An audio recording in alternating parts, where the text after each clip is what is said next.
What's going on, Coach? How are you? Top of the morning to you. Just jamming. Another big day in the MMA world.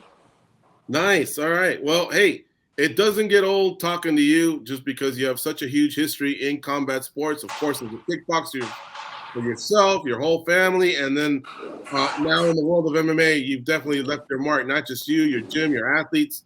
So always great to see you. We just haven't talked to you in a while, so I feel like I'm reintroducing you to a new crowd. Oh, just been laying low. That's what I learned during the COVID pandemic. Just been moving a little bit quieter and a little bit softer, which introspective, really focused on our gym right now, building a new crop of fighters and enjoying that process. What did the pandemic do to Roufusport? Like, did you guys shut down for a while, or were you guys able to kind of have a little isolation bubble of the athletes or the students, or was there any certain protocols? How did that work out for you? We were shut down as a gym for business from March until June 15th. Mm-hmm. When Anthony Pettis got the call from the UFC to fight in 20 days versus Cowboy, we took 10 fighters that had the ability to fight during that time and train them because I didn't want to have too many people because I was breaking the law most likely, and we had a little secretive group of fighters that was training at that time. But other than that, no, we were shut down from March till June. It was quite the interesting experience. It still is, to be honest. Going to UFC Las Vegas is not what it used to be. We're in a minimum security prison at the Renaissance Hotel. Yeah. Is your gym now back to normal? Are you guys back to full capacity with students and all that? Oh yeah, we're in fact coming out of the shutdown. It has been one of the biggest catalysts for our growth of our gym. The blessing in disguise about this whole situation is ESPN backed the UFC, and we became one of the most popular sports around. I mean, we own Saturday night as a sport on Yeah. ESPN. It's incredible. So that is the silver lining to this whole situation. So true. All right, so let's talk about something big that happened for you guys. Well, I guess it was late last year. Sergio Pettis became a world champion, and he's going to be defending his belt against Kyoji Horiguchi. I could tell that moment was so special for you, for him, for his brother. What did that mean?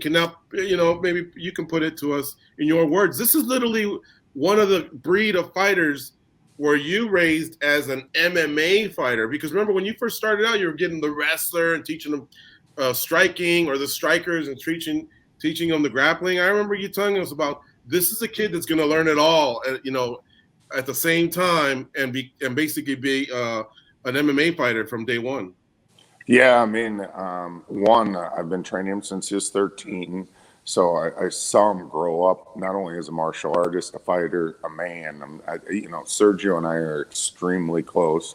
So to see him reach this goal of being a world champion was just incredible. Then to make it even extra special, brothers is world champion. And again, I'm extremely close with Anthony as well. It's a very special moment. I'll never forget it for the rest of my life. He dedicated the fight to me after, in our private conversation. And the crazy thing is, it lit a fire that I've been waiting for to come out of Sergio. And I'm not saying he was like lazy or anything like that. His belief in his own skills, the kid is something special. He, to me, is becoming like the Canelo of MMA. We train year round, just like Canelo.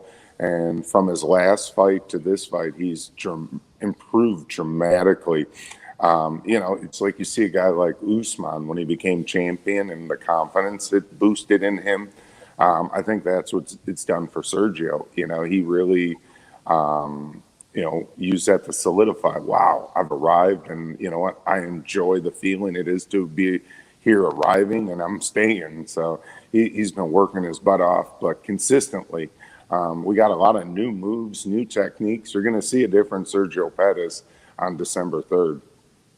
And just to be clear, what you mean is him becoming a world champion just brought another level out of him. Like, was he in cruise control a little bit? I know a lot of fighters, after being in the sport for a certain time, they just kind of hit an apex and maybe don't get better. Can you just clarify, I guess, what you were saying? He actually really believes in his skill set. I've always known how special Sergio is. He now knows how special he is, if that makes sense. Yeah. I had the same problem. It took me a while to find. In fact, ironically, he's 28 years old. 28's when it took me to really find myself as a fighter, even though I fought from 18 like Sergio did now. But, I'm doing a documentary eventually on a different note. I've filmed so much footage over the years. It's going to be called The Other Brother, and it's about Sergio and I. Because, like Anthony, I had my brother Rick, who was like the Anthony Pettis of my time, the flashy guy, the awesome ass kicking. And here we have this brother, who's supposed to live up to the expectations of such a great brother, right? And I think, Serge has finally gotten over that hump where he's SP, Sergio Pettis, and he's his own brand. And he's emerging into the next stage, the great stage of his fight career. Where would you rank the Pettis brothers amongst other brothers that have competed in MMA? I mean, obviously there's the Diaz brothers. I mean, they're awesome. I mean, anytime I'm very, at any level, when I see any brothers who do it together and do it, it's a special thing. It's one thing to have one sibling do it, but to see another sibling both successful, it's incredible. I mean, are there any other brother world champions in the sport? Two brothers that are world champions? I mean, if we go from legacy of champions, they got to be the two best, most accomplished brothers of all time. Popularity, I give it to Nick and Nate. I mean, those guys, win, lose, or draw, those guys bring a fight. I'm a big fan of the Diaz brothers. I would say you're correct. The popularity probably goes to the Diaz brothers. There are two other brothers that have accomplished winning titles, and that's the Pitbull brothers at Bellator. Oh, yeah, that's right. Yeah, those guys are awesome, too. Yeah, you're right. For the most part, brother combos have usually been maybe one brother having more success, like Fedor, Big Nog, Shogun. I will say I always I like to give a shout out to the Lee siblings over at Bellator. Oh, yeah. And Christian Lee have won titles and defended, so you got to throw their name in the badge. Yes, too. for sure. I just met that family. We do a lot of youth MMA tournaments with Gamma. That's the group that's backed by ONE FC. So the Lee family, I want to say it was either December when September we had a tournament. They flew all the way from Hawaii. One of their younger siblings actually kicked ass. So besides Victoria, there's even a younger one, a boy that's amazing. He won the U.S. novice. So I'm really into doing novice MMA. That's my passion right now. Because, a lot of people forget Rose Namajunas started at youth bouts where there's no head strikes. And I think that's the future of the sport. My one kid who just won on the Contenders, I've been training him since he was 14, and he had the youth bouts as well. In fact, Anthony and Sergio's 18-year-old cousin, he's a senior in high school, just had his first fight this month, November 6th. He won. So there's another Pettis, Angelo Pettis. You'll be hearing his name. I have a kid that I've been training since he was 8, and he's 18, just won his first fight.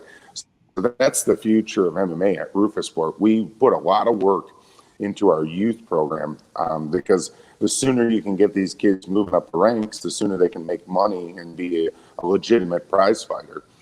So that's my whole goal. I mean, Sergio is a millionaire already by age 28 in the sport, and that's my goal. I want, I push these guys to this sport. It's just not about winning, but I want them to be happy after their fight career. How do they be happy? Have money in the bank, investments, and live a health and safe fight career and life afterwards. You know, I mean, Sergio's never even got a scar or cut in a fight yet. And, you know, I look forward to him having a great fight career as long as he wants to, but then have a great life after fighting. And the sooner you get these kids started, the more technically sound they are, especially at defending themselves in the striking realm. Because I noticed the fighters who start older, they're aggressive, but they're not as technical at the defensive aspects of fighting. And the ones I get started at such a young age, I have them striking at such a young age that they get proficient at not getting hit. Even me, I fought 20 years, I only have one scar. Coach, I wanted to, I mean, you kind of threw me for a loop a little bit I'm having because. a hard time hearing you guys. I'm sorry. Oh, still? Can you hear us now? We might have to have him reconnect here. We'll bring him back. Oh, wait.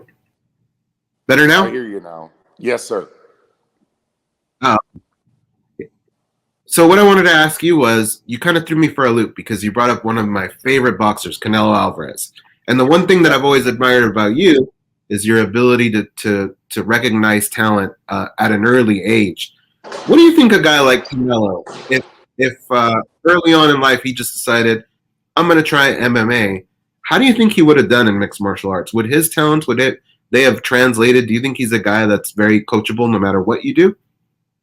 100%.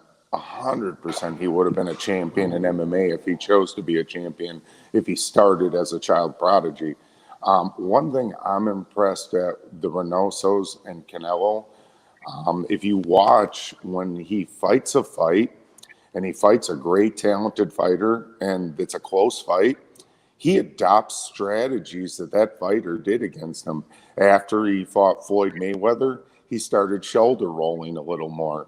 After he fought Ruslan de Lara, he started using a lot of Cuban boxing tactics. After he fought Triple G, he started using the shield jab more. That's what I'm so impressed with Canelo, is his humility. Even though those are his adversaries, he sees a weapon from his adversaries, and he goes, man, if that was working against me, I'm going to do that, because that's who Duke Roufus was. I used to do that. If something worked well against me, I'm going to adopt it. And the other thing is his level of discipline. He trains year-round. That's why his timing, his accuracy, his power, he never loses it. You know, he's not doing training camps, which is like crashing for or you know, crash studying for an exam. He's always ready for the exam, and that's what I'm impressed with a guy who's accomplished as much as he has and the money he's made. And now he wants to move up and fight for the cruiserweight world title, and I think he's going to win it easy. So when we talk about all those attributes coming together, is there a guy in MMA that you could point to that you could say, that guy's kind of like the Canelo of MMA in regards to preparation, technique, the way they think in the cage, that sort of thing? Well, maybe Antonio McKee. You know, he's a child prodigy, and that's, you know, I think we're going to see more fighters like Antonio, Rose, Sergio, who may have had family or they grew up in this. The next stage is these young kids coming into the sport, like Canelo, who, you know, I think he turned pro when he was 16 already. I mean, but I'd say maybe AJ McKee comes to mind, the guy who is a young, has it all put together, you know, and, you know, his dad, I can't speak enough about, his dad is, you know, all about conditioning, hard work, and they're very disciplined in the gym all the time, and that's why he won that Bellator Grand Prix.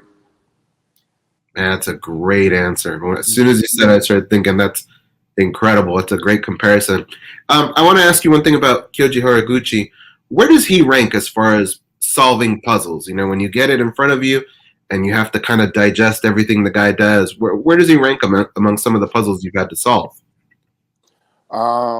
Luckily, he has somewhat of a traditional martial arts style, and that's my jam. I grew up in martial arts. He has that karate style fighter, and that's a nice thing about Sergio, having grown up in Taekwondo.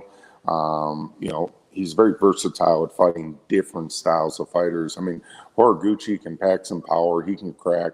He's a little awkward to normal fighters, but Sergio's good at fighting awkward fighters. He's a great counter puncher, and he's got a few tricks up his sleeve for Horiguchi. Luckily, speaking of Japan, I have one of the K1 Japan's best kickboxers training with me right now.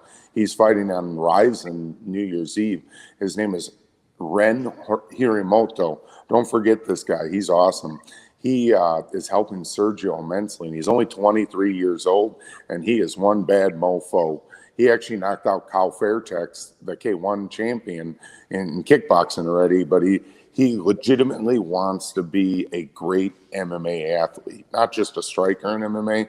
He's getting great at wrestling, getting great at grappling, but he's been a big help in this camp for Sergio because of the Japanese culture and style of fighting.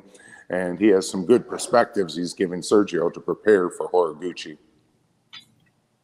Hey, Coach, it's been great catching up with you. We got a bunch more questions, but I know you got that pro practice coming up. So why don't we do a part 2 in a few weeks or in a couple months or beginning of the new year, and we can catch up on some other stuff. But it's been great catching up with you and seeing your face. And I'm glad you got through the pandemic well and your business is doing well. And we look forward to watching you on television with your fighters doing the stuff you guys always do. And as well, glad to have you guys back on the air. Always one of my favorite stops in the MMA media tour. You guys are wonderful. So I'm glad you guys are back in it to win it again. And yeah, happy Thanksgiving. And hopefully we'll do another one before the year's end. All right. Happy Thanksgiving to you as well. Take care.